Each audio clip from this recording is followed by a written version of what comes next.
जगन्नाथम प्रेमानंद क्या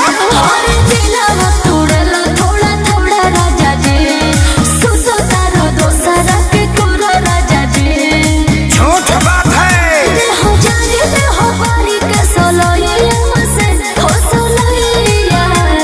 अब सही करबो का? सॉरी सॉरी सोना, सॉरी सॉरी सोना, काहे खिसियालू